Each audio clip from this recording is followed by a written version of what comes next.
host on the ride for the last 40 years, and today I have my special guest, the fierce empathy coach, no other than Mr. David Waldy.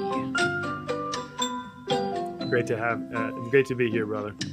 Welcome, Mr. David, on Book 101 Review. And can you please introduce more about yourself that I miss? Absolutely. Yeah. So my clients over the years have affectionately named me the fierce empathy coach, and what I focus on is I help leaders to become the version of them that they want to be, and so that leans into alignment in their habits, in their behaviors, and their thinking patterns. I deal a lot with behavioral psychology, and my background is I've worked with entrepreneurs from over 40 different countries. I'm a former speaker and head trainer for a guy some people are familiar with named Tony Robbins, and I've had the unique pleasure of just serving alongside some incredible leaders and helping them to move their vision forward with clarity, with certainty, and with the structure that they need to succeed. And I love encouraging people. I love serving them and helping them to make their dreams a reality. And dreams to reality. And thank you so much for doing that, Mr. David. Thank you for sharing your knowledge and wisdom to the world. And today, let's talk about cultivating purpose and meaning. Let's start with distinguishing between purpose and meaning. In your view, how are they different and how they work together? That's a great question. So purpose, how I like to look at purpose is function. Okay. So if we're going to look at creating any form of purpose, we're asking the question, why, right? Why am I doing this? What is important about it? What is significant about it? How does it affect the world? Why is it? Why does it mean anything? And so the two often correlate, meaning and purpose. We use them often interchangeably, but in cultivating purpose, it starts with vision, right? We have to give ourselves permission to define a future that does not exist. And so you hear terms around like manifestation and law of attraction, different things like that. And these are even just kingdom principles straight from the Bible. And a lot of people recognize that there's an active part of us creating the future that we want to see. And so when it comes to purpose, what I like to take people through is a process of defining what it is that they want, defining why they want it, and then getting clear on what is keeping them from getting it. Because most often we can tell people what we don't want, right? We don't want to be overweight. We don't want to have an unhealthy marriage. We don't want our kids to misbehave. We don't want to struggle financially. We don't want to X, Y, and Z. But when you ask people what they want, the overwhelming majority of people have never seriously thought about it, because most people just answer with just uh, general adopted concepts that they've taken on. Well, I want more money, right? Or I want more sex, or I want to travel more, or I want a better job, or I want whatever it is, but there's no specificity to it. And so when we're talking about cultivating purpose and meaning, what it looks like is recognizing that our external reality is is a mirror in many ways. What's going on internally with us, with our mood, with our energy, with our thoughts, with our feelings, with our beliefs, that's what drives the actions and behaviors that we take every single day. And so if someone is wanting to create more purpose in their life, they have to use purpose and meaning in tandem. You have to answer that question. Okay, what is the thing that I can pursue, or what is the thing that I want to do that will really make a positive impact on this world? And every one of us have different interests. Every one of us have different values. Every one of us have different things that we think are important in the world today. And most often where it starts is looking at your heart and saying, what makes my heart come alive, or what breaks my heart? If you can identify those things that make your heart come alive, or the things that break your heart, oftentimes there is a degree of of alignment that you have to create in your life to lean into those things, of saying, okay, if I want to help homeless veterans, or if I care about orphans in a specific country, or if I care about ending human trafficking, or I care about helping businesses create aligned businesses, if I care about marriages that last, right? If I care about raising healthily, emotionally regulated kids, these are all things that individuals, each of us, has different passions in our life. But in order to create the purpose and the meaning, we have to take the time to define why that matters to us, what is so significant about it, and what are the things, again, that we need to get out of, like we need to get out of our world or out of our own way, so that we can create that new reality and we can actually impact change in other people's lives. Indeed, the why, people. The why. Many people equate purpose with a job title or a grand, singular mission. How do you define a purpose-driven life in a way that feel accessible, not overwhelmingly monumental? Hmm. I would say it comes down to values. So if we're asking this question, how do we create purpose beyond a title or beyond a job? Really, we have to start by thinking about, why do we have that job in the first place, right? Why do you do what you do? And for the average person, I mean, the straightforward answer, well, I do this so that I can make money. Okay, well, why is it important for you to make money? Well, I want to provide for my family, and I have a mortgage, or I have rent to pay, and I've got insurance and gas and food. Like, I have to do this to survive, right? Mm. And that shows, by extension, the purpose of that job is to survive, right? If you want more than survival, you have to create a compelling vision for yourself, for your life, by tapping into your dreams and saying, okay, I don't just want to survive, I really want to thrive. And what thriving looks like is different for every person. It doesn't necessarily mean material possessions. It might mean time freedom. It might mean more time with your grandchildren or your children. It might mean more opportunities to travel. It might mean any number of different things, because one of the book that I'm going to recommend today, there's a line in it that talks about what man among 10,000 defines success the same. None of us do. We don't all define success the same, but we do define failure the same. And failure is our inability to reach our goals. And so if you've never taken the time to define purpose, like what is the thing that you want to pursue, that you want to lean into, that you want to make your mark or make your impact, then you will just derive the majority of your purpose from your job, from your role, from what it is that you're doing. And so you have to give yourself permission to think beyond that, and to think of the ways that you can make an impact and a difference in the world.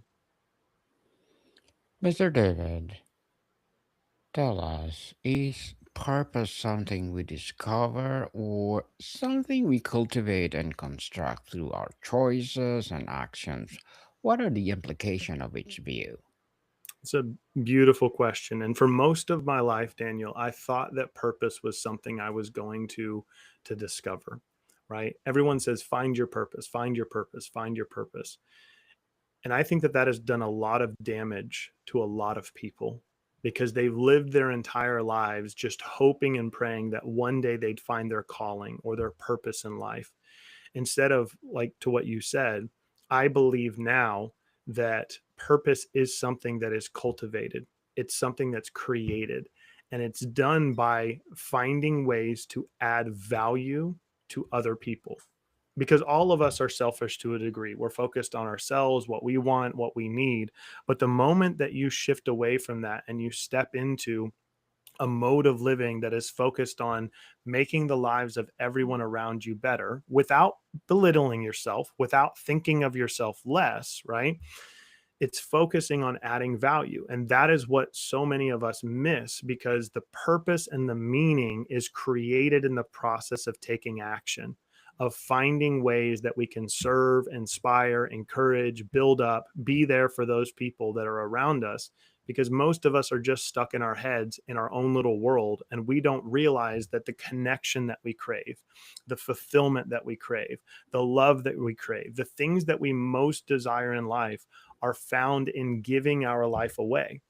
And The other side to that, though, Daniel, is that when it comes to giving our life away, some people make the mistake of thinking that, well, in giving my life away, I've got to give all of me, and I can't, it's selfish for me to think about myself in any way, shape, or form. And nothing could be further from the truth.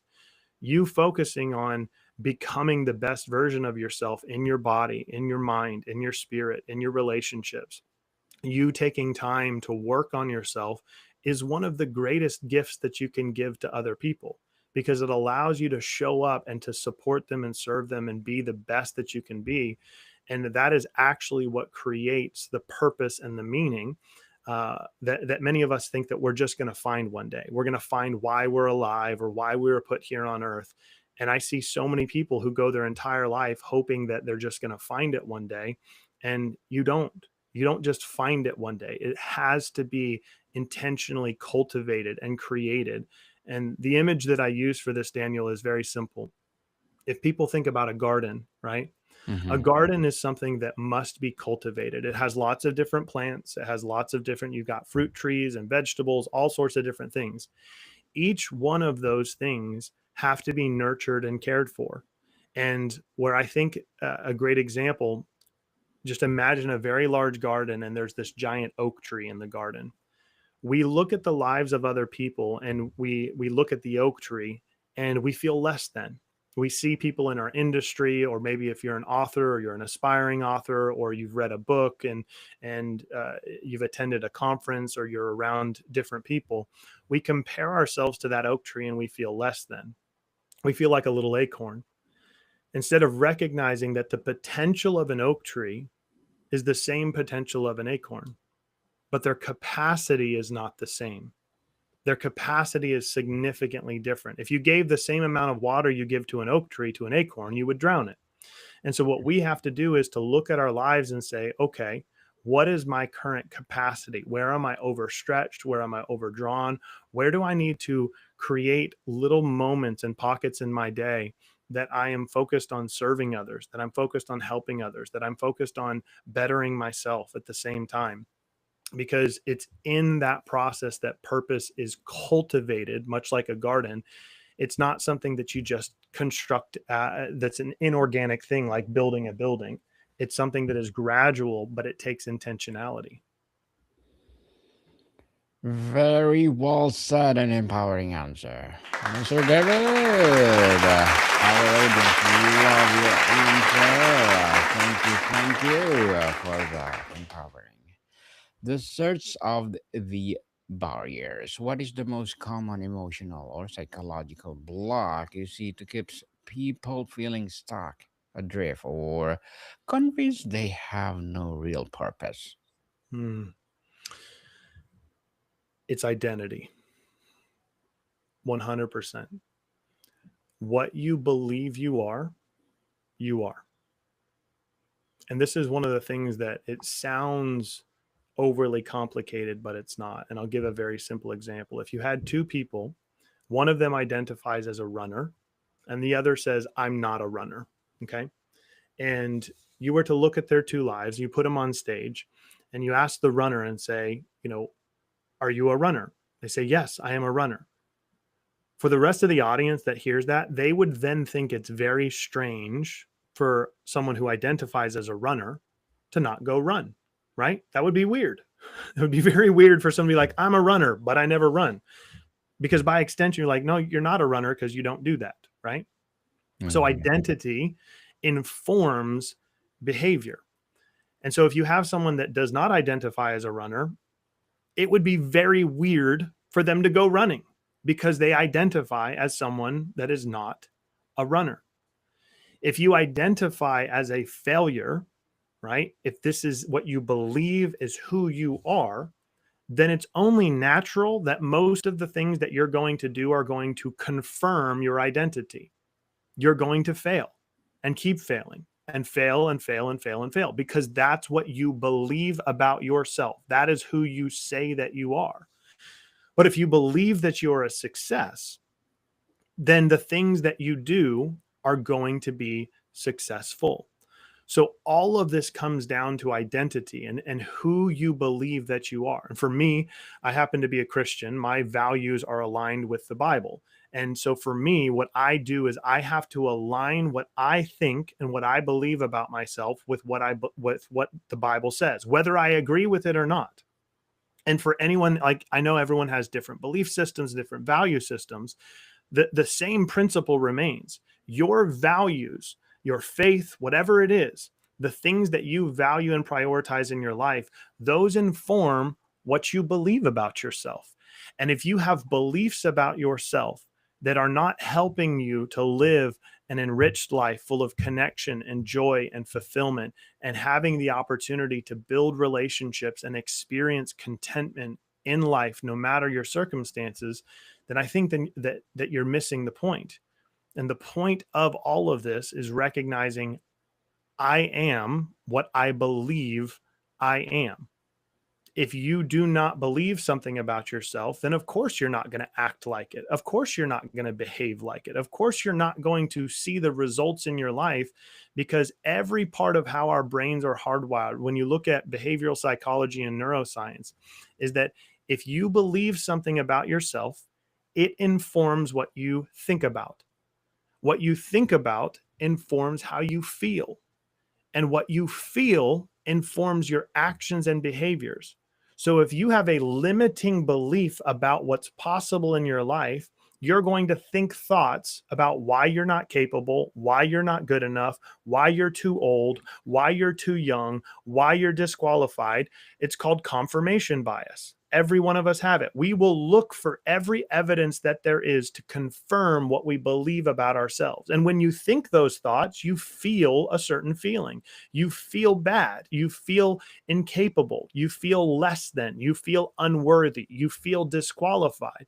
And when you feel those feelings, it causes you to take actions in direct proportion, which often looks like procrastination or laziness or not actually committing to the work, not living disciplined, not living with intentionality. And so then it creates this vicious loop, this cycle in our brains that just confirms to us the thing that we believe about ourselves. See, here's more evidence why you're a failure. Here's more evidence why you're a terrible person. Here's more evidence why you're a horrible dad. Here's more evidence why you'll never be good enough. And so what we have to do, Daniel, is we have to disrupt that pattern.